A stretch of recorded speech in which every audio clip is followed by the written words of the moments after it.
Hey, what's up, guys? It's Cecily, and I'm reviewing The Next 15 on TV1. The show came on last night, and let me tell you, I enjoyed it. It's an hour format, and the premise is basically this. You have 5 reality stars, all who have catapulted to fame by being on reality shows, and this is kind of like life after their 15 minutes of fame. So this is a chance for them to basically get back out there to show us what they go through. So it's like a behind the scenes, reality, real. Like, well, what's real, what's not real, who knows? Carlos King, the producer, I think he's an EP, a producer. He's a producer of Real Housewives of Atlanta, and he's the EP behind another show on TV1. I think it's R&B Divas. If it's not Hollywood, y'all know what it is. Anyway, he's on this show. He's worked with Claudia before, so the show opens up with Claudia doing a photo shoot, and she gives the idea to Carlos about, this show concept. He's loving it. She's looking beautiful. She's looking like a black Malibu Barbie mermaid out there, and they're discussing possible people that could be on the show. Later, we see CARRAMO doing his thing as an anchor. CARRAMO, if you don't remember, was on Real World, and he was the first openly black gay man on the show. And this was in the early 2000s. In the year 2000, this was very taboo. So we see how he's matured. He's there with his son, who looks like he's grown. I didn't know he had a kid. He says he didn't get paid that much to do Real World, and I've heard other people say that. So he's basically built his career from the ground up with that opportunity, and he's open to being on this show. And then we see Miss Jennifer Williams. Jennifer, who is known as Evelyn's best friend, also the one that Evelyn used to punk all the time, also the one that everyone said that always wears sundresses, also the one that people like to ridicule for wearing contact lenses. I'm just reporting it as I see it. She talks about how her storyline on Basketball Wives centered around her being Evelyn's friend and a basketball wife. But pretty much in this first episode, her storyline will surround her beef with Claudia Jordan, and the sub beef is really that she's dating Claudia's ex-husband. If I felt like people had it wrong about me, then I would take every opportunity to talk about myself, to promote what I'm doing. I wouldn't give anybody any FaceTime, none, to even see me concerned with someone else. Okay, we see Laura, and Laura is on the BHL show. She's being interviewed by Jennifer. Very interesting stuff, because Laura makes life look great. If you've ever seen her Instagram, she slays. She seems like she's a really great mom. She takes care of herself. She seems to be very introspective. She seems to be very mature and balanced from the person that we saw a long time ago on Basketball Wives, and that should be the case because she's an older person right now.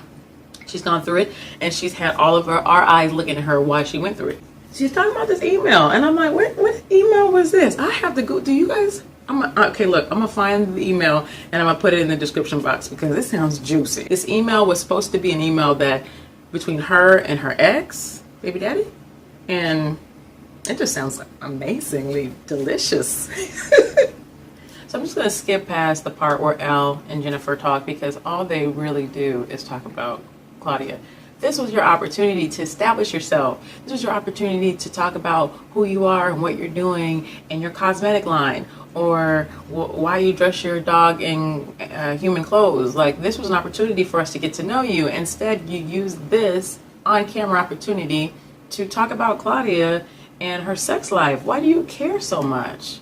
When you put your energy in other people, then you're going to be looked at as someone who always has to be attached to someone. She may now have the balls to stand up to Claudia, but I mean, in actuality, it's like your existence basically depends on being with someone or against another person. Like, who are you by yourself? Who are you in the midnight hour with the makeup and the contact lenses off and nobody else is around?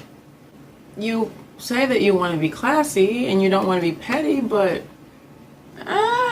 come on. This is probably your last opportunity to be on television. She'd have to jump in the scene with me for me to say anything. It just was really dumb. So we're going to push past this and talk about the focus group. This was brilliant. A lot of people don't understand how hard it is to be in the limelight, let alone on television. Hell, even being a YouTuber, I get some really horrible comments from time to time. But when you're living life in front of everyone, everyone thinks they can tear you down. And in this particular scene, we see all of these panelists watching, or not watching, but being introduced to the particular characters, CARRAMO, Claudia, Laura, Jennifer, for a show concept. Oh, and Benzino. I didn't talk about Benzino because there wasn't really much for me to say about him, but I will throw in a few things right now. Is start sharing each potential cast member to the group, and everyone kind of sounds off and they give their opinion. These opinions are not nice, and the cool thing is that the cast is like behind the glass so they can see everything, and then they start going in on the people who are answering questions and stuff like that. And then like after all of that, there's like this reveal where everyone goes out and they're like, oh my god, like, yeah, we heard everything you said, and it's like, oh, okay. You can see people straighten up like, oh shit. Even in real life, if somebody's talking about you, you walk in the room, oh, trust. Everybody gets it together really quick, don't they? But during that scene, when you saw all the cast members in the background, I also thought that it was a good bonding exercise. People are going to be talking about you as a collective, and it's time for you guys to sit here and bond and to create a shield against the scrutiny that's about to come. And you can already see where the friendships lie. CARRAMO and Claudia look like they're padding up.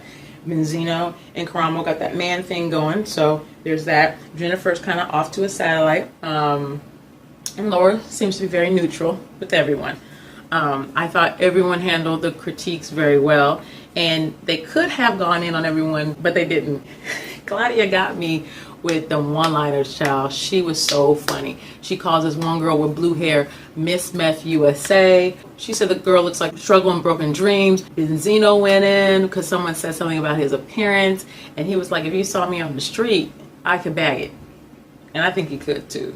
She wasn't all that cute. Benzino was talking about the girl with the blue hair. He said she's on them Oxy 80s. I don't even know what an Oxy 80 is, but the woman didn't look that attractive to be talking so much mess. And I think Benzino's crazy. I think Benzino's funny and he's interesting and he's on every single reality show right now. But I think there's a place for him. I think he's carved a niche for himself. Speaking of niches, is it niche-y? Like what is the plural of a niche? Anyway, one of the ladies said that in regards to CARRAMO, nowadays you need to be more than black and gay. Black gay with OCD, black and gay with lupus, a substance abuse issue. Like she was like, it has to be more titillating than that. That can't be his platform. It is what it is. Anyway, at the end of all of this, walks in my girl, Tiffany Pollard, New York. I'm so excited to see Tiffany return back to television. I love Tiffany, aka Miss New York. She is a breath of fresh air. She's an awesome person. She's just a really good people. She has a lot of energy, a lot of creativity, a lot of drama, a lot of depth when needed. And I think that she will be okay.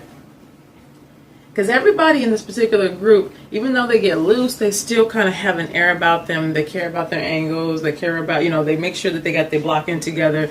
But New York will give you that, let me do a handstand, do a backflip, come here, put it in your face, and then tell you about yourself. I mean, like that gritty, soulful, you ain't got to get the best light on my face while I perform for you. And I think that's what's very endearing about her. So we need some grit, some elements, somebody is willing to give it to you straight with nair chaser. So that is what Tiffany got for us. Anyway, I'm excited, as you can tell, about the show. I cannot wait to see it again this coming Wednesday. My hopes for the show, in seeing the trailers, my hopes are that that the women conduct themselves with class. Second hope, that Jennifer finds some other business other than Claudia to talk about.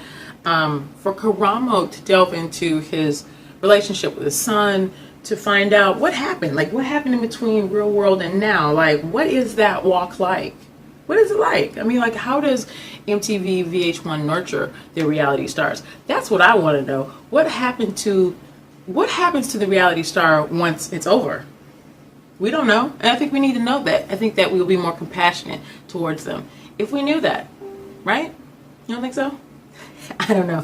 Thank you so much for watching. I will be back at it talking about Real Housewives of Potomac this weekend. We had a week off. I was ready though. I was like, look, I'm about to record this on Monday-ish because my reviews come up really late. But I'm going to stay on it. I'm going to give it to you fresh because I'm developing a rhythm here. I appreciate you guys joining me for the journey. Anyway, I'm going to get out of here because this review is going to be longer than the damn show. Peace.